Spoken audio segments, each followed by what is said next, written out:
मेरे प्रिय भाई और बहनों, सुसमाचारों में कुछ किस्से हैं जो हमारे जीवन से मिलते जुलते हैं। उसमें से एक किस्सा है मत्ती के सुसमाचार की अध्याय 8 वाक्य 23 से। वहां पर हम पढ़ते हैं, ईसा नाव पर सवार हो गए और उनके शिष्य उनके साथ हो लिए।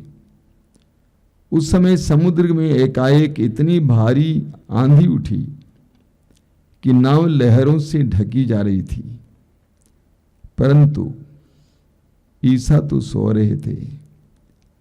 शिष्यों ने पास आकर उन्हें जगाया और कहा, प्रभु हमें बचाइए, हम डूब रहे हैं। ईसा ने उनसे कहा, अल्पविश्वासियों, डरते क्यों हो? तब उन्होंने उठकर वायु और समुद्र को डांटा और पूर्ण शांति छा गई। प्रभु यीशु के शिष्य प्रभु यीशु के साथ नाव में सफर कर रहे थे और यहां पर लिखा हुआ समुद्र, ये गलीलिया झील है। गलीलिया झील काफी बड़ा है, उसमें भी लहरें उठती हैं। वे झील के बीचों बीच पहुंच गए थे, तब बड़ी लहरें उठने लगी और वे घबरा गए और उन्होंने जाकर प्रभु यीशु को जगाया जो सोए हुए थे। सोचिए, उसी परिस्थिति में, उसी नाव में यीशु सोए हुए थे। मैं तो सोचता हूं यीशु सो नहीं रहे थे, सोने का अभिनय कर रहे थे। यानी इतने नाव डगमगा रही थी, ऐसे में कौन सो सकता है? प्रभु निश्चिंत थे, शिष्य घबरा गए। हालांकि शिष्यों ने बहुत सारे चमत्कार और चिन्ह देखे थे, इसके बावजूद वे घबरा गए और यीशु के पास जाकर कहा कि प्रभु हमें जगाइए, हमें बचाइए, क्योंकि हम डूब रहे हैं। प्रभु ने सबसे पहले उनको डांटा, अल्पविश्वासियों, डरते क्यों हो? जिनका विश्वास कमजोर रहता है वो ज्यादा डरता है, जिनका विश्वास मजबूत रहता है वो डरता नहीं है। परिस्थिति कितनी ही विपरीत क्यों न हो, कितनी खतरनाक क्यों न हो, वो डरता नहीं है, उसके अंदर साहस बना हुआ है। तो प्रभु ने उनसे पूछा कि अल्पविश्वासियों, डरते क्यों हो? उसके बाद प्रभु ने आंधी को और लहरों को शांत किया और शांति छा गई। जीवन में जब कठिनाइयां आ जाती हैं, रोग आ जाते हैं, असह्य पीड़ा आ जाती है, तो कई विश्वासी लोग डगमगाते हैं। अभी 2-3 सप्ताह पहले की बात है, हमारे यहां एक बहन के घर पे उसकी बेटी बहुत ज्यादा बीमार पड़ गई थी। ज्यादा खतरनाक नहीं है, जानलेवा बीमारी नहीं है, तब भी वो बहन और पूरा परिवार घबरा गया। इस घबराहट में किसी ने कह दिया कि फलाने जगह जाने से फायदा मिलेगा, और वे लोग गए भी। हालांकि बाद में उन्होंने बहुत ज्यादा पछताया। हमारे जीवन में जब पीड़ाएं आती हैं, वो हमारे विश्वास की परख का समय है। हम दानियल के ग्रंथ के अध्याय 6 में पढ़ते हैं, दानियल अपने देश से दूर बाबुल में निर्वासित था, लेकिन उसकी खूबियों के कारण वह राज दरबार में रह रहा था। राजा उसे बहुत प्यार करता था, लेकिन दरबारियों को उसके प्रति बहुत ज्यादा ईर्ष्या थी। इसीलिए राजा से एक ऐसा नियम, ऐसा कानून बनाया कि महाराज आप ऐसा आदेश दें, आने वाले 40 दिन तक इस देश में रहने वाला कोई भी आपके अलावा और किसी की आराधना नहीं करेगा। जो उसके विपरीत जाएगा, जो उसका उल्लंघन करेगा, उसको मार डाला जाएगा। राजा ने मंजूरी दे दी, नियम बनाया गया। वे लोग चाहते थे किसी तरह से दानियल को समाप्त कर दें, क्योंकि दानियल अपने ईश्वर की आराधना किया करता था। वचन में लिखा हुआ है कि दानियल अपने रिवाज के अनुसार प्रतिदिन 3 बार घुटनों के बल अपने ईश्वर की धन्यवाद की प्रार्थना करता था।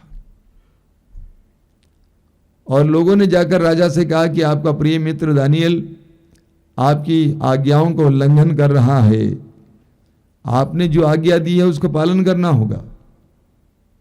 आधे हृदय से राजा ने मंजूरी दी और इस तरह दानियल भूखे सिंह के खड्ड में डाला गया। दानियल भूखे सिंह के खड्ड में डाला गया। पूरी रात वो वहां पड़ा रहा। दानियल को मालूम था कि अगर मैं राजा की इस आज्ञा का उल्लंघन करूंगा और अपने ईश्वर की ही आराधना करूंगा तो मैं मार डाला जाऊंगा। लेकिन दानियल ने ईश्वर पर से अपने विश्वास, आस्था और भरोसा को नहीं छोड़ा। वो भूखे शहर के खड्ड में पड़ा रहा, लेकिन ईश्वर ने क्या किया? ईश्वर ने अपने दूत को भेजकर शेर के मुंह को बंद कर दिया। शेर कुछ नहीं कर पाया। आगे वचन में हम पढ़ते हैं, राजा रात भर सो नहीं पाया और बड़े सवेरे वह कब उस खड्ड के पास आया और उसने पूछा, दानियल जीवंत ईश्वर के सेवक, तुम जिस ईश्वर की निरंतर सेवा करते हो, क्या वह तुमको सिंहों से बचा सका? दानियल ने राजा को उत्तर दिया, राजा आप सदा जीवित रहें। मेरे ईश्वर ने अपना दूत भेजकर सिंहों के मुंह को बंद कर दिया। उन्होंने मेरी कोई हानि नहीं की, क्योंकि मैं ईश्वर की दृष्टि में निर्दोष था। आगे वचन में लिखा हुआ है वाक्य 24 में कि उसके शरीर पर, दानियल के शरीर पर कोई घाव नहीं था, क्योंकि उसने अपने ईश्वर पर भरोसा रखा था। जब दानियल खड्ड से बाहर लाया गया, दानियल के शरीर पर एक भी घाव नहीं था, क्योंकि वह अपने ईश्वर पर भरोसा रखता था। ये भरोसा एक बहुत बड़ा शब्द है। जब विश्वास पक जाता है तो वो भरोसा बन जाता है। उसमें साहस भरा हुआ होता है। स्तोत्र 125 उसके वाक्य 1 में हम पढ़ते हैं, जो प्रभु पर विश्वास का भरोसा रखता है वह सियोन पर्वत के सदृश है, जो अचल है और अटल है। जो प्रभु पर भरोसा रखता है वो सियोन पर्वत की तरह है, जो अचल है और अटल है। मेरे प्रिय विश्वासी भाई और बहनों, मसीही भाई और बहनों, मैं लोगों से कहा करता हूं, हमारा जीवन विश्वास की नोक पर खड़ा है। हमारा जीवन विश्वास की नोक पर खड़ा है।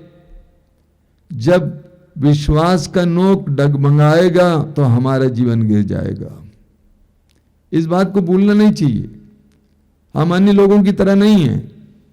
प्रभु हमें आशीर्वाद देते हैं, लेकिन हमारा जीवन विश्वास की नोक पर खड़ा है। कुरिन्थियों का दूसरा पत्र अध्याय 5 वाक्य 7 में संत पौलुस कहते हैं, हम आंखों देखी बातों पर नहीं बल्कि विश्वास पर चलते हैं। हम आंखों देखी बातों पर नहीं बल्कि विश्वास पर चलते हैं। कुछ दिन पहले एक भाई यहां पे आए थे, काफी दिन तक यहां पे रहा। उसने मुझसे मिलते समय एक बात कही कि मेरी पत्नी दूसरे बच्चे को जन्म दे रही थी। उससे 2-3 महीना पहले डॉक्टरों ने कहा कि इसका ऑपरेशन करना होगा। कारण क्या था? बच्चा उल्टा पड़ा हुआ था।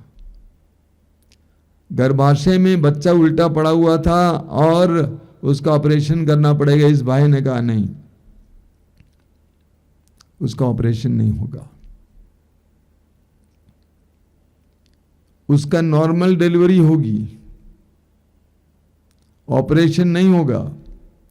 और आप विश्वास नहीं करेंगे, डिलीवरी के समय से तुरंत पहले बच्चे ने छलांग मारा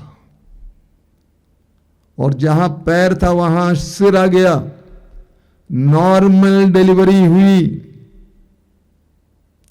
अक्सर हमारी समस्या यह है कि हमारा विश्वास डगमगा जाता है। स्तोत्र 16 वाक्य 8 में क्या लिखा हुआ है? वहां पे लिखा हुआ है, मैं प्रभु को अपनी आंखों के सामने रखता हूं। मैं प्रभु को अपनी आंखों के सामने रखता हूं, वह मेरे दाहिने विद्यमान है, मैं विचलित नहीं होऊंगा। इस वचन को दोहराइएगा बार बार। मैं प्रभु को सदा अपनी आंखों के सामने रखता हूं, वह मेरे दाहिने विद्यमान है, मैं विचलित नहीं होऊंगा। मैं विचलित नहीं होऊंगा। स्तोत्रकार कहता है स्तोत्र 118 में उसके वाक्य 6 से 8 तक, प्रभु मेरे साथ है, प्रभु मेरे साथ है, मुझे कोई भय नहीं। प्रभु मेरे साथ है, मुझे कोई भय नहीं। मनुष्य मेरा क्या कर सकते हैं? प्रभु मेरे साथ है, वह मेरी सहायता करता है। मैं अपने शत्रुओं का डट कर सामना करता हूं। मनुष्यों पर भरोसा रखने की अपेक्षा प्रभु की शरण जाना अच्छा है। कितना जबरदस्त वचन है। एक बार और मैं आपके लिए पढ़ना चाहता हूं। स्तोत्रकार कहता है, प्रभु मेरे साथ है, मुझे कोई भय नहीं। मनुष्य मेरा क्या कर सकते हैं? प्रभु मेरे साथ है, वो मेरी सहायता करता है। मैं अपने शत्रुओं को डटकर सामना करता हूं। मनुष्यों पर भरोसा रखने की अपेक्षा प्रभु की शरण जाना अच्छा है। शासकों पर भरोसा रखने की अपेक्षा प्रभु की शरण जाना अच्छा है। हमें अपने भरोसे को बढ़ाने की आवश्यकता है। जब हमारा भरोसा बढ़ जाएगा तो हम देखेंगे कि प्रभु हमारे जीवन में कितने बड़े बड़े कार्य करेंगे।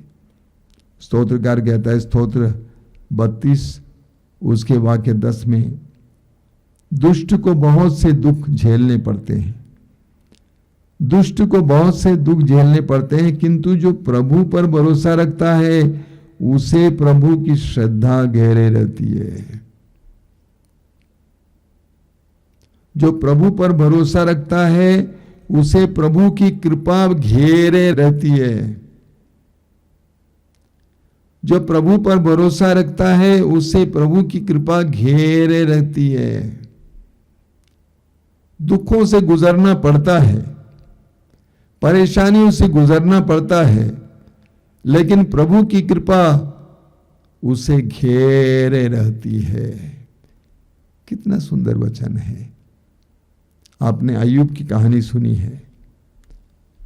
अय्यूब के जीवन में जितना धन था, बहुत धनी इंसान था, वो धर्मी था, प्रभु भक्त था। अय्यूब के जीवन में एक के बाद एक विपत्ति शैतान ने भेजी। उसके जानवर ले जाए गए, उसके दास दासियां मार डाली गई, उसके ऊंट ले जाए गए और दास दासियां मारी गई। हर एक घटने के बाद कोई ना कोई अय्यूब के पास दौड़ कर आता था और कहता था। शैतान अय्यूब को एक के बाद एक दुख देकर तोड़ना चाहता था। ऐसा ही होता है। लोग बोलते हैं ये हो गया, उसके बाद ये हो गया, उसके बाद ये हो गया। अब वे घबरा जाते हैं। अय्यूब के साथ भी ऐसा ही हुआ। एक एक दुख, एक के बाद एक दुख। अंत में अय्यूब के सारे बच्चे दब कर मर गए। अब क्या रहा उसके पास? और अंत में उसके शरीर पर फोड़े आ गए। उसकी पत्नी ने कहा कि तुम अपने ईश्वर पर क्यों विश्वास करते हो? ईश्वर को कोस कर मर जाओ। अय्यूब ने क्या कहा? अय्यूब ने कहा, मैं नंगा ही माता के गर्भ से आया था, मैं नंगा ही माता के गर्भ से आया था और नंगा ही पृथ्वी के गर्भ में लौट जाऊंगा। प्रभु ने दिया था, प्रभु ने ले लिया, धन्य है प्रभु का नाम।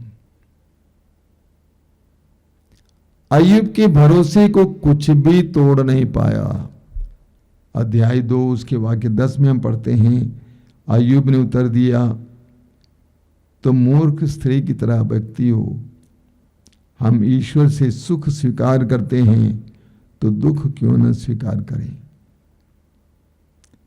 इतना होने पर भी अय्यूब ने अपने मुंह से कोई पाप नहीं किया। अय्यूब ने कहा कि मैं नंगा ही अपनी माता के गर्भ से आया था और नंगा ही इस धरती के गर्भ में जाऊंगा। ईश्वर ने दिया था, ईश्वर ने वापस लिया, धन्य ईश्वर का नाम। यदि हम ईश्वर से सुख प्राप्त कर सकते हैं, हम दुख क्यों ना प्राप्त करें। मेरे प्रिय विश्वासी और मसीही भाई और बहनों, हमें अपने विश्वास को मजबूत करने की आवश्यकता है। लूकस के समाचार के अध्याय 17 वाक्य 5 में यीशु के शिष्यों ने प्रभु से कहा, प्रभु हमारे विश्वास को बढ़ाइए, प्रभु हमारे विश्वास को बढ़ाइए। आज हम भी यही कहें, प्रभु हमारे विश्वास को बढ़ाइए, हमारे भरोसे को बढ़ाइए। आइए हम प्रार्थना करें। धन्यवाद देते हैं प्रभु जीवन के वरदान के लिए। आज तक तेरे दिए हुए सहारे के लिए धन्यवाद देते हैं, तेरे प्रेम के लिए धन्यवाद देते हैं। हम जानते हैं तू हमारे साथ रहता है। तेरी इस उपस्थिति पर विश्वास करने के लिए कृपा दीजिए और तुझ पर भरोसा रखने के लिए कृपा दीजिए। धन्यवाद यीशु।